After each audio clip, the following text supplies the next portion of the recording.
I like it. Having a place to sleep will improve everyone's spirits. What we need now is a reliable source of clean water.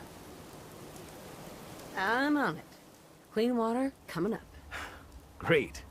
Thanks again. Hey, Sturgis. I feel better already, knowing we have a reliable supply of clean water. I hope you don't mind me asking for some more help, but our food supplies are running low. If we're gonna settle here, we'll need to get some crops established.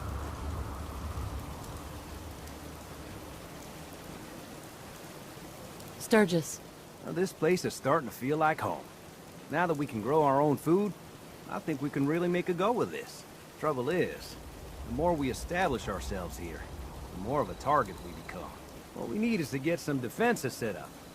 Then maybe Preston will be able to relax a little bit. Seems like I've done enough for you already. I thought you wanted to help. Hey, Sturgis. Thanks for doing that. We'll all sleep better at night knowing we have some defenses set up. It's been a long road. But yeah, I think this is it. Home. Feels good. I was glad to help. Well, I appreciate it. Of course, you know you're welcome anytime. My door's always open to you. Windows, too. Some of the walls actually come to think of it. I guess I better get back to it. Take care now.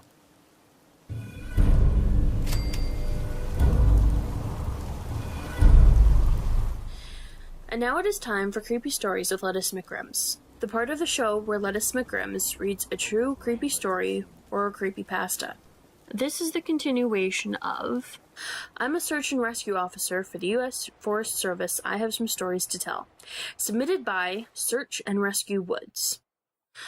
She tells me about how, when she first started, there was a case that got a lot of attention in the media. A family had been out berry picking in an area of the forest very close to the entrance of the park. They had 2 little boys, both under the age of 5, and at some point during the day, one of them vanishes.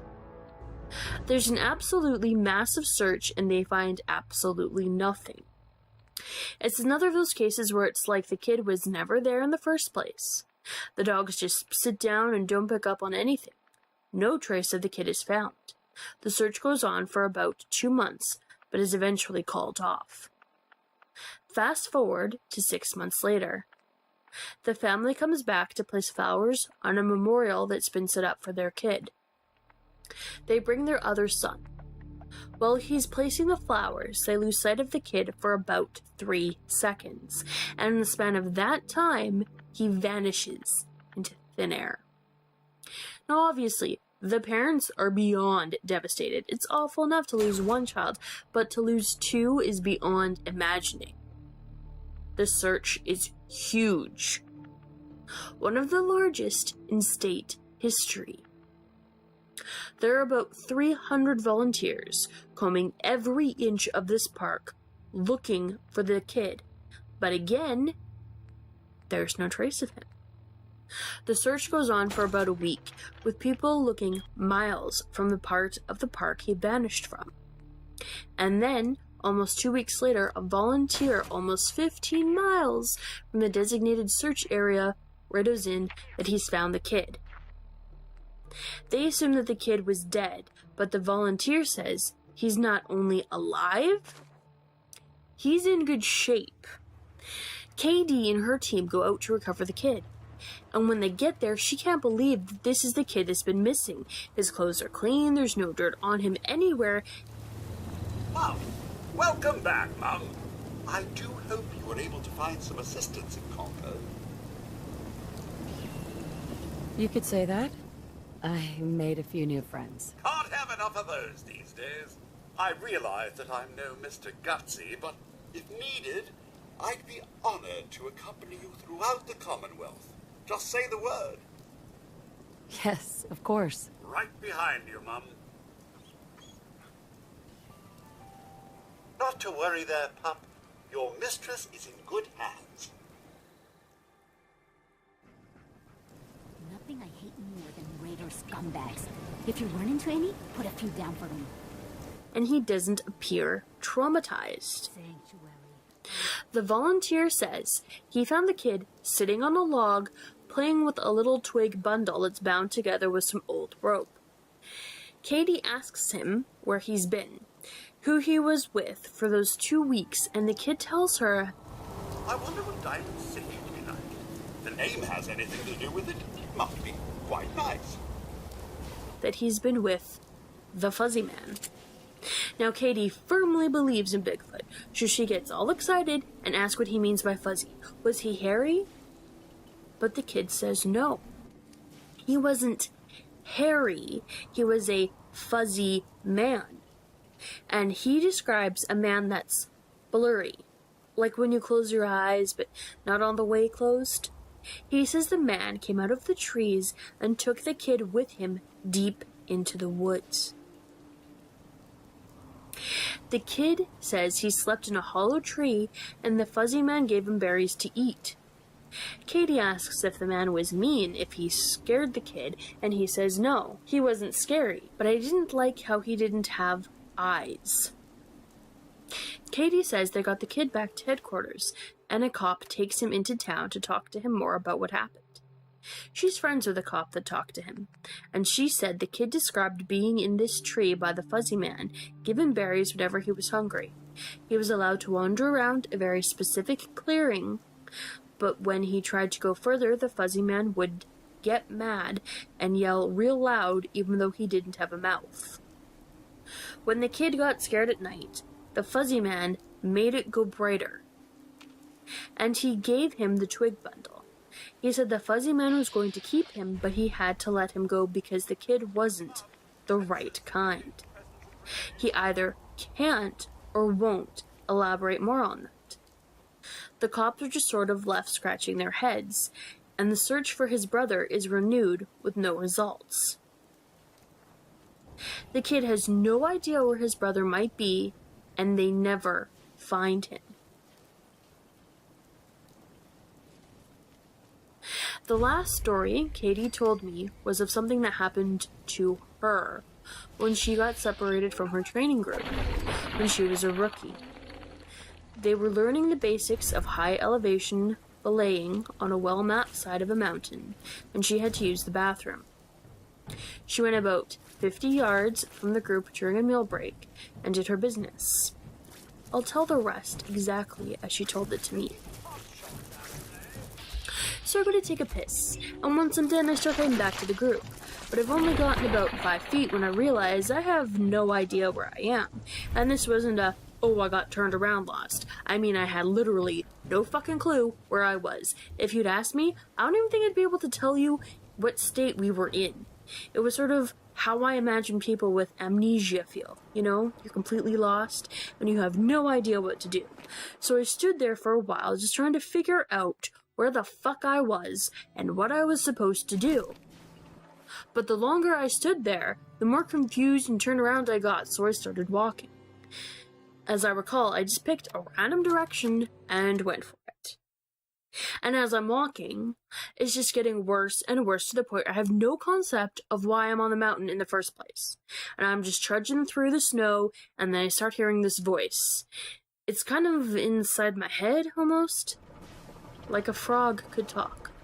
All low, croaky. October 22nd, 2077. I finally told them tonight, and it was bad. Real bad. Dad was shouting, telling me I should be ashamed, that I had to get out of the house. Mom just cried, and somehow that hurt worse than anything else. She didn't say a word, not even when I packed my things. I can't go to John. He doesn't even know yet. Maybe he'll never know. If it weren't for the cabin, I wouldn't have a place to sleep. Just need some time to think. Last time I was here, I was just a little girl playing clubhouse in this old cabin. Now I'm really scared. Will anything ever be right again? And it's telling me over and over, it's okay, it's okay, you just need to find something to eat. Find something to eat, you'll be okay, just keep walking and find something to eat. Eat. So I start looking around for anything that I can eat. And I swear to God, I've never felt that hungry in my whole life. It was bottomless. And I think I would have just about eaten anything you put in front of me then. I had no concept of time, so I had no idea how long I'd been out. When I hear an actual voice coming toward me, I go toward it and see one of the other SARs, and he looks fucking terrified. He's running towards me, asking me if I'm okay and what the hell I'm doing out here. And the scary thing was, as he's running toward me, I kind of see myself reaching into my belt for my hunting knife. I'm not really thinking about what I'm doing, but what I am thinking is that I have to eat. If I don't eat, I'll never be okay again. So I just have to eat. He sees me doing that, and he backs off right away. He yells at me to put my knife away, and that he's not going to hurt me. And that kind of snaps me back. All of a sudden, I know exactly where I am, and I put the knife away. I run to him and ask him how long I've been gone, thinking he'll tell me I've been gone for half an hour or so. He tells me I've been gone for 2 fucking days. I've gone over 2 peaks and ended up almost on the other side of the mountain. And if I'd kept going, I would have ended up wandering into about 300 miles of wilderness. They'd never have found me. He can't believe I'm not dead. And of course, I don't know what the fuck to think. To me, no time has passed at all. I don't say anything. I just go back with him to rendezvous points. And I'm taken back to headquarters to be airlifted to the hospital. When I get there, they do all kinds of tests and try to figure out what happened. As best as they can guess, I had some kind of weird fugue state, which is kind of like amnesia or a weird seizure that knocked my brain out of whack. Blake, I want you to listen to me as a brother here. This whole deal with Eddie is wicked shiesty. I mean, what kind of business partner if the deal doesn't go his way? We are in way over our heads, man. I can't see a way out of this. No way except shutting down and getting out of Dodge. Give me a chance to talk this out with you face to face. I just want both of us to get out of this. But the truth is that we really don't know. It's never happened again, but I'll tell you, ever since then, I never go out there alone. People rag on me for asking them to come with me when I have to leave the group. But I just tell them that listening to me piss in the snow is better than losing me for 2 fucking days on a freezing mountain. There we go. The next person I talked to was EW, a former trainer who now works as an EMT. He still comes to ops like this to help out, but he doesn't work full-time for us anymore. He specialized in finding lost kids. He just seemed to have a sixth sense when it came to knowing where they'd gone. He's a legend among the more senior vets, but he gets embarrassed if you compliment him on his work. He sat down with me at dinner one evening, and we ended up swapping stories. Most of them were just casual. But when we got on the subject of our weirder calls, I mentioned that I'd had a buddy who'd gone up a set of stairs. He got kind of quiet and asked me if I've heard of a little boy who disappeared from his park a few years back. I hadn't, so he told me this story. They went out looking for this 11-year-old boy Joey, who'd gone missing near a river. Of course, the first thought was that he'd fallen in and drowned, but when they brought dogs out, they led SAR officers away from the river and up into a very densely forested area. When we do searches for people, we search in a grid pattern and search every box of the grid incredibly thoroughly. What EW's team noticed right away was that a very strange pattern was emerging. Dogs, in alternating boxes, were picking up Joey's scent, but losing it when they overlapped with another box. If you think of a checkboard, Joey's scent was being picked up in random black squares, but never in red. This, of course, didn't make any sense, because how could the kid bounce from area to area without leaving a scent in each place he'd passed? EW and his partner pass into new box of the grid, and EW notices a set of stairs about 50 yards away. He tells his partner that they need to go check near it, but his partner flat out refuses. He tells EW that he's made it a point never to go near any stairs he sees, and that while it may be routine, he's not to pretend that it's normal. He tells EW that he'll wait in sight while EW checks. EW says he was irritated, but he felt for the guy and didn't push him on the subject. I walked over to the stairs. They were small, kind of like stairs in the basement. I don't really feel strongly one way or the other about the stairs, so I wasn't scared or anything. I guess I'm like everyone else, and I just prefer not to think about them too much. Anyway, I went over, and I could see that the stairs was something lying on the bottom step, sort of curled up. My heart sinks, because, of course, you always hope for the best. And we were confident that we'd find this kid alive, because he's only been missing for a few hours. But I knew right away that it was him, and that he was dead. He was curled up in a little ball on the step, holding his stomach, and it looked like he'd been in horrible pain when he died. But I didn't see any blood, except some on his lips and chin. I radioed in that I'd found him, and we got his body back to command. That poor family. They were devastated. The parents couldn't understand how he'd be dead, because he'd only been gone for such a short amount of time. And on top of that, we didn't have any obvious cause of death, which just made it worse. I figured he'd probably eaten something poisonous since he was holding his stomach when I found him, but I didn't want to guess. It's hard enough to hear that your kid is dead, let alone have some stupid SAR guy guessing about what happened. They took him away, and I went home. And I tried not to think about it. I hated finding dead kids, man. I loved this job, but it's one of the reasons I left. I've got 2 daughters, and the thought of losing them that way just... He choked up a little here. I'm not great with emotional stuff like that, and it's always sort of awkward to see a grown man cry, so I didn't really know what to do. He pulled himself together eventually, and he kept going. We don't always hear back from the coroners about cause of death. It's not really our job to know, I guess, and sometimes, if they think it's foul play, they won't tell you because of legal bullshit.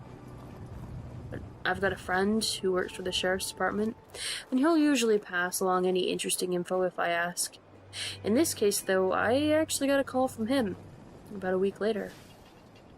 He asks if I remember the kid. Of course I do, and he says some seriously weird shit is going on. He tells me, "EA, man, you're gonna think I'm crazy, but the coroner has no idea what happened to this kid. He's never seen anything like it."